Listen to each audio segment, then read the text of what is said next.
DGISPR ने हालिया दिनों में एक बयान दिया। उन्होंने कहा कि इस मर्तबा अगर भारत की जानिब से कोई ऐसा मिस एडवेंचर किया जाता है तो उसकी सोच से बड़ा रिस्पांस दिया जाएगा। कुछ सिक्योरिटी ज़राए ये कह रहे हैं कि इस मर्तबा अगर अटैक होता है तो भारत को सिर्फ यहाँ से नहीं, इस फ्रंट से नहीं, उसको बैक साइड से भी अटैक का सामना करना पड़ सकता है। ये क्या कोई बांग्लादेश वाली साइड से कोई अटैक, कोई कोलकाता उस जगह पे कोई अटैक हो सकता है जो अपने दिफा के जवाब में पाकिस्तान कर सकता है? देखिए, हम कौन होते हैं दूसरे मुल्कों में लड़ाइयाँ लड़ाने वाले? हम तो बड़े पुरअमन लोग हैं। उनका कहने का मकसद शायद कुछ और था। हम किसी और दूसरे मुल्क को इसमें ना शामिल करना चाहेंगे। हाँ, कोई अपनी जो सलाहियतों के मुताबिक और अपने पुराने बदले ठीक करने के लिए अगर आना चाहेगा तो हम उनको मशवरा ज़रूर देंगे। सो हम एक ऐसा मुल्क जिसके ऊपर गासबाना हमला होगा या गासबाना सोच होगी उसको हम ज़रूर करेंगे। लेकिन एक बात तो तस्लीम शुदा है कि हिंदुस्तान हमेशा से वो मुल्क रहा है जो अगर आप उसके मती बन जाएं, अगर आप उसकी स्ट्रेटजी लाइन टोक कर लें तो वो आपके साथ है, वरना नहीं। सिक्किम देख लें, भूटान देख लें, नेपाल देख लें, बांग्लादेश देख लें, श्रीलंका देख लें, कौन सा मुल्क है जो कि इसके शर से महफूज है? कोई ऐसा मुल्क नहीं। तो पीछे से आने का मतलब मेरे ख्याल में, मुझे उसकी डिटेल्स तो नहीं पता, बट जो मैं समझता हूँ कि इस वक्त शायद हम कुछ ऐसी स्ट्रेटजी भी बना रहे हैं कि हम अपना सदर्न फ्लैंक और मजबूत करें। और जब आप सदर्न फ्लैंक मजबूत करते हैं तो उसमें आदिल भाई दो बातें। एक तो उनका जो मैरीटाइम कोस्टल लाइन है वो 7200 किलोमीटर के करीब है। आपकी मैरीटाइम 1000 के करीब बनती, 970। उसके बाद जो उनकी इंडस्ट्रियल स्टेट है वो 200 किलोमीटर पे जाती। तो वो जो 200 किलोमीटर की वल्नरेबिलिटी है वो बहुत ज़्यादा है। और वो मैं समझता हूँ अगर DGISPR साहब ने सही फरमाया तो शायद वो उस तरफ इशारा हो सकता है, उसकी हमारे पास सलाहियत है। अच्छा, ये बताइए कि हमने देखा कि जब उन्होंने ऑपरेशन सिंदूर शुरू किया और उसके बाद हमने फिर मार्का हक में फ़तह हासिल की, उससे चंद दिन पीछे चले जाएं तो हमने देखा कि हम फतेह मिसाइल के तजुर्बात कर रहे हैं, लेकिन उस वक्त 120 किलोमीटर का तजुर्बा हमने किया और उसके चंद दिन बाद जंग लग गई। हमारी दिफाई तैयारी जो है वो इस मरतबा पहले से ज़्यादा नज़र आ रही है। इस मरतबा तो हमने 750 किलोमीटर रेंज का मिसाइल जो है टेस्ट किया है। ये क्या मैसेज है? यानी उस वक्त 120 हमने उस वक्त चलाया भी फतेह 1, और इस मरतबा क्या हम फतेह 4 चला देंगे जो कि 750 किलोमीटर रेंज की सलाहियत रखता है? आदिल भाई, बहुत सी चीज़ें ऐसी होती हैं जो कि सीनों में होती, बहुत सी चीज़ें ऐसी होती हैं जो कि आप एक्सपोज करते हैं।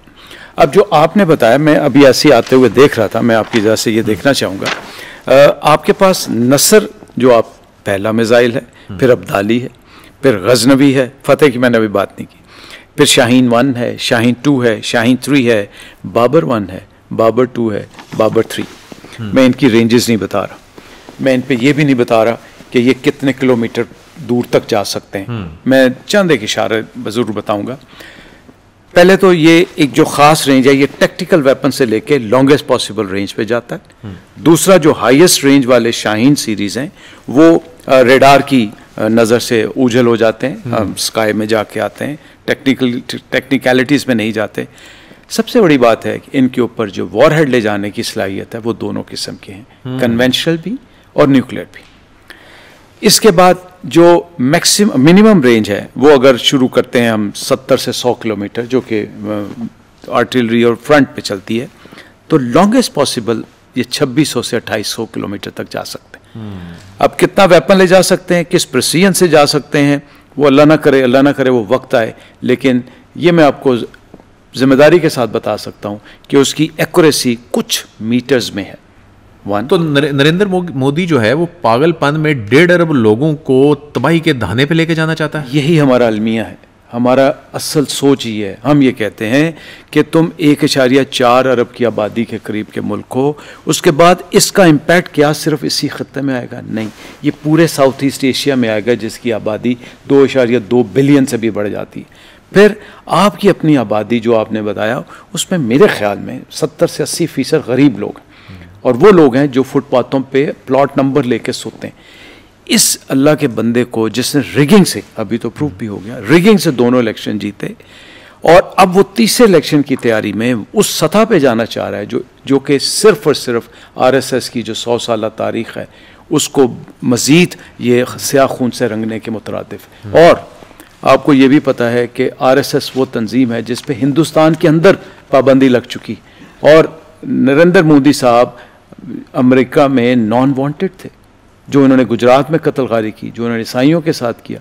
तो ये बिल्कुल एक जुनूनी शख्स है, और इसको अगर आप लिंक करते हैं तो ये नेतन्याहू का बहुत बड़ा दोस्त है, जो कि एक इंसान, अगेन उसको इंसान कहलाना भी इंसानियत की तौहीन। जो हालिया जंग में नेतन्याहू ने मोदी को सपोर्ट किया, टेक्निकल उनके एक्सपर्ट्स जो थे वो भारत में मौजूद थे, अभी भी ये जो पर तोल रहे हैं, और इजराइल और भारत का जो गठजोड़ है, पाकिस्तान मुखालिफ, लेकिन पाकिस्तान ने भी जिस तरह से रिस्पॉन्ड किया और जंग जीती, क्या ये इजराइल के लिए भी मैसेज नहीं था? और आगे क्या होने जा रहा है? देखिए, आपको भी पता है कि जो जंगें होती हैं ये एक सियासी अज़ाइम होते हैं, पॉलिटिकल एम्बिशन होता है जिसको आप पॉलिटिकल सोच आगे लेके चलती। मेरे ख्याल में पाकिस्तान ने बहुत ज़िम्मेदारी और बहुत ही अल्लाह ताला की मेहरबानी, पाकिस्तान में भी हम भी गलतियाँ करते हैं, लेकिन अल्लाह ताला की बड़ी मेहरबानी हुई कि इस वाक़े के बाद आपकी इन बैनुल-अक़वामी सतह पे एक हैसियत तस्लीम की जाने लगी। और उसके बाद again, whether we like him और not, but right now Trump matters. दुनिया में आजकल इकोनॉमिक्स को तवज्जो दी जाती है, तो उसने जो हिंदुस्तान का इकोनॉमिकली बेड़ा गर्क करने की कोशिश कर रहा है वो, तो उस लिहाज से वो पावरफुल तो है। अगर आप अमेरिका के साथ इस वक्त गुडी में हैं, गुड बुक्स में हैं, तो वो इजराइल के पास लीवरेज उतनी नहीं रहेगी। लेकिन इजराइल और हिंदुस्तान का गठजोड़ आज भी है, आइंदा भी रहेगा। भले मोदी रहे, भले कांग्रेस आ जाए, लेकिन उनके अज़ाइम एक है, और उसकी बुनियादी वजह इस्लामोफोबिया है। बिकॉज पाकिस्तान वो वाहिद इस्लामी ताकत है जिसने अल्हम्दुलिल्लाह आज तक कहीं पे भी ज्यादती हो, मुसलमानों को तो छोड़ के गैर मुस्लिमों के साथ भी तो हमने हमेशा हक का साथ दिया। तो वो उनको सपोर्ट तो ज़रूर करेंगे, लेकिन वो वाली नहीं। दूसरी बात, मेरे ख्याल में इसराइल बहुत बुरी तरह फंस चुका है इस वक्त। $70 बिलियन से ज़्यादा उसको खर्च करने पड़े हैं गज़ा पे। अभी वो 4.6 बिलियन का नया पैकेज लेके आ रहा है अमेरिका से। कोई एक हद, फिर बैनुल-अक़वामी तौर पे भी इसराइल बहुत हद तक तन्हा है, बहुत हद तक। जितने यूरोपियन मुल्क हैं, यूनाइटेड नेशंस में उस दिन आपने देखा कि इसराइल की तारीख की तन्हाई है, तन्हाई 193 में से 150 मुल्कों ने उसके खिलाफ वोट दिया। So that means it is also heading towards a disaster, but we can never lower our guards. मैं आपको बड़ी जिम्मेदारी से बता रहा हूँ कि ये जो वक्त आ रहा है, मैं फौजी आदमी हूँ, शायद इसलिए मैं जंग की बात करूँगा। जंग की जगह नहीं बनती, कन्वेंशनल वॉर की जगह नहीं बनती, बट इनसे आप कुछ भी एक्सपेक्ट कर सकते हैं। और वो क्या एक्सपेक्ट, हम कई दफ़ा, पिछली दफ़ा भी हमने बात की थी कि फॉल्स फ्लैग ऑपरेशन होंगे, फ्लैगशिप ऑपरेशन हो सकते हैं। एयरफोर्स, मेरा मानना है, इंडिया की अभी उस काबिल नहीं है।